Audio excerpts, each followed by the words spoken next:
हम सबने स्कूल में बिजली का एक बहुत ही बेसिक नियम पढ़ा है। V is equal to IR, यानी ओम का नियम। सिंपल है, राइट? पर क्या हो अगर मैं कहूं कि ये नियम हमेशा काम नहीं करता? जी हाँ, आज हम ओम के नियम की उन छुपी हुई सीमाओं के बारे में बात करेंगे जहां ये सीधा साधा समीकरण जवाब दे जाता है। और देखिए, ये सवाल सिर्फ किताबों के लिए नहीं है। ये हमारे स्मार्टफोन से लेकर बड़े बड़े सुपर कंप्यूटर्स तक, यानी आज की हर इलेक्ट्रॉनिक चीज की नींव को समझने की चाबी है। तो चलिए पता लगाते हैं कि कब और क्यों बिजली का ये सबसे भरोसेमंद साथी हमें धोखा दे जाता है। तो आज का हमारा सफर कुछ ऐसा रहेगा। हम पहले देखेंगे कि ओम का नियम कहाँ फेल होता है। फिर हम रेजिस्टिविटी यानी प्रतिरोधकता के कॉन्सेप्ट को समझेंगे।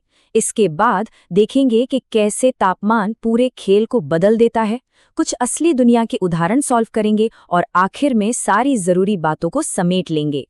तो चलिए सीधे मुद्दे पर आते हैं। ओम का नियम क्या कहता है? यही कि वोल्टेज और करंट के बीच एक सीधा सरल रिश्ता है। वोल्टेज बढ़ाओ, करंट बढ़ेगा। लेकिन ये पूरी कहानी नहीं है। आइए देखते हैं कि असल दुनिया में ये रिश्ता कहाँ-कहाँ टेढ़ा मेढ़ा हो जाता है। देखिए, ज्यादातर मटेरियल्स जैसे कि कॉपर या सिल्वर ओम के नियम को बखूबी मानते हैं। हम इन्हें ओमिक कंडक्टर्स कहते हैं। जैसा इस ग्राफ में दिख रहा है, वोल्टेज और करंट के बीच का रिश्ता एक सीधी लाइन है।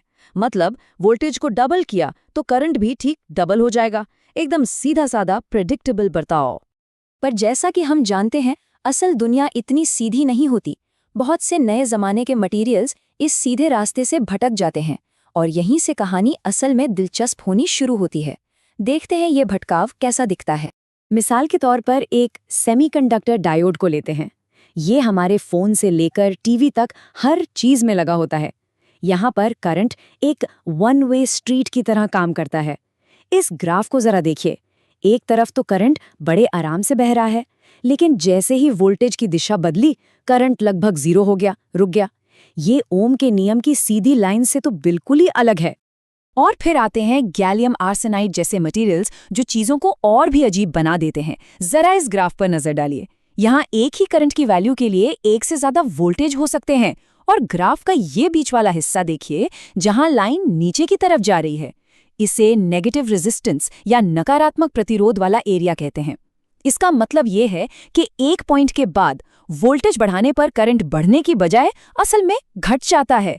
ये ओम के नियम के बिल्कुल उल्टा है और यही वो खासियत है जो इसे हाई फ्रीक्वेंसी ऑसिलेटर जैसे डिवाइस के लिए इतना कीमती बनाती है। तो सवाल ये उठता है कि अलग-अलग मटेरियल्स इतना अलग-अलग बर्ताव करते क्यों हैं? कॉपर नियम मानता है और डायोड नहीं, ऐसा क्यों? इसका जवाब रेजिस्टिविटी यानी प्रतिरोधकता के गहरे कॉन्सेप्ट में छिपा है। देखिए, रेजिस्टेंस और रेजिस्टिविटी में फर्क समझना जरूरी है। रेजिस्टेंस किसी एक तार की रुकावट है जो उसकी लंबाई और मोटाई पर निर्भर करती है, लेकिन रेजिस्टिविटी उस मटेरियल का, समझ लीजिए, एक तरह का DNA है जिससे वो तार बना है। चाहे वो कॉपर हो, एल्यूमिनियम हो या कुछ और, ये एक फंडामेंटल प्रॉपर्टी है।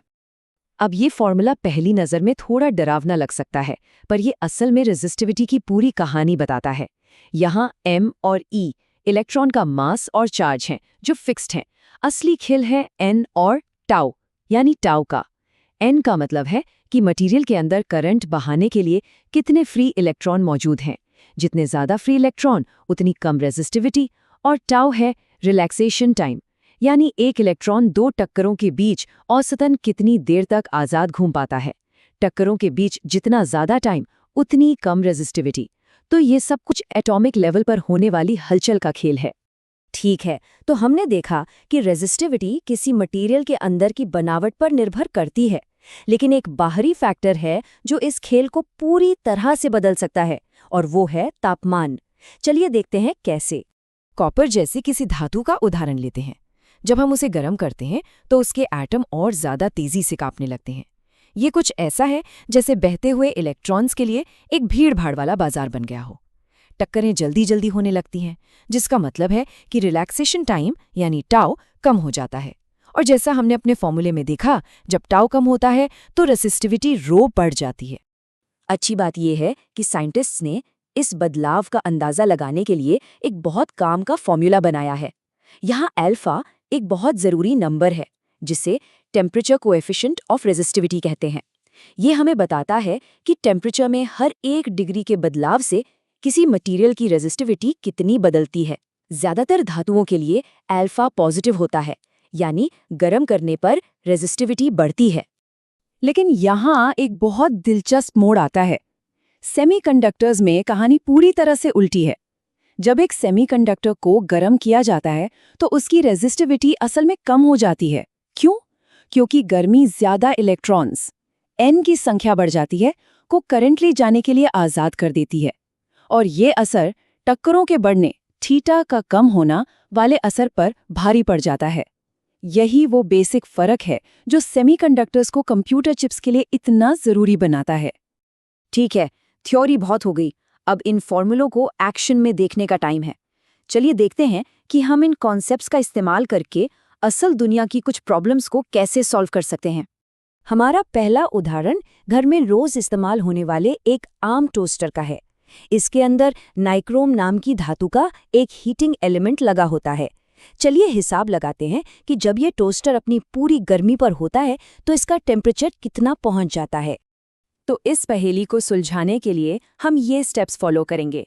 सबसे पहले दिए गए वोल्टेज और करंट से हम टोस्टर के ठंडे और गर्म होने पर उसका रेजिस्टेंस कैलकुलेट करेंगे।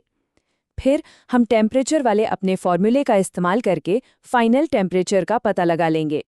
और सारी वैल्यूज डालकर जब हम कैलकुलेट करते हैं तो हमें जवाब मिलता है 847 डिग्री सेल्सियस। कमाल है ना? फिजिक्स के कुछ बेसिक सिद्धांतों का इस्तेमाल करके हम अपने किचन टोस्टर के अंदर के भयानक तापमान का सटीक पता लगा सकते हैं। हमारा दूसरा उदाहरण तो और भी शानदार है। ये दिखाता है कि कैसे रेजिस्टिविटी के इन्हीं सिद्धांतों का इस्तेमाल करके टेम्परेचर नापने वाले बेहद सटीक उपकरण बनाए जाते हैं, जैसे कि प्लैटिनम रेजिस्टेंस थर्मोमीटर। यहाँ हम प्लैटिनम तार के रेजिस्टेंस को एक बहुत ही सटीक थर्मोमीटर की तरह इस्तेमाल करते हैं। बर्फ और भाप पर उसका रेजिस्टेंस नापकर और फिर उसे एक गर्म बाथ में रखकर हम हिसाब लगा सकते हैं कि उस बाथ का टेम्परेचर 345.65 डिग्री सेल्सियस है। ये रेसिस्टिविटी के सिद्धांत का एक बहुत ही खूबसूरत और प्रैक्टिकल एप्लीकेशन है जो दुनिया भर की लैब्स में इस्तेमाल होता है। ठीक है, तो हमने काफ़ी ज़मीन कवर कर ली है। चलिए अब इस पूरी बातचीत से जो ज़रूरी बातें निकल कर आई हैं उन्हें एक साथ समेट लेते हैं। तो 2 सबसे ज़रूरी बातें याद रखने वाली हैं। पहला फॉर्मूला हमें मटेरियल के क्यों के बारे में बताता है कि उसकी रेसिस्टिविटी उसके अंदर की एटॉमिक बनावट से तय होती है, और दूसरा फॉर्मूला हमें कैसे के लिए एक टूल देता है। ये हमें टेम्परेचर के साथ उस रेसिस्टिविटी में होने वाले बदलावों को कैलकुलेट करने की ताकत देता है जो आज के इंजीनियरिंग चमत्कारों को मुमकिन बनाता है। तो हम इस सवाल के साथ अपनी बात खत्म करते हैं। अगली बार जब कोई अपना स्मार्टफोन इस्तेमाल करे या टोस्ट बनाए तो एक पल के लिए जरूर सोचिएगा, उन डिवाइस के अंदर रेजिस्टिविटी के यही गहरे सिद्धांत काम कर रहे हैं। ओम का नियम तो सिर्फ शुरुआत थी, असली इनोवेशन तो उसकी सीमाओं को समझने से ही होता है। विज्ञान हर जगह है, बस हमें देखना आना चाहिए।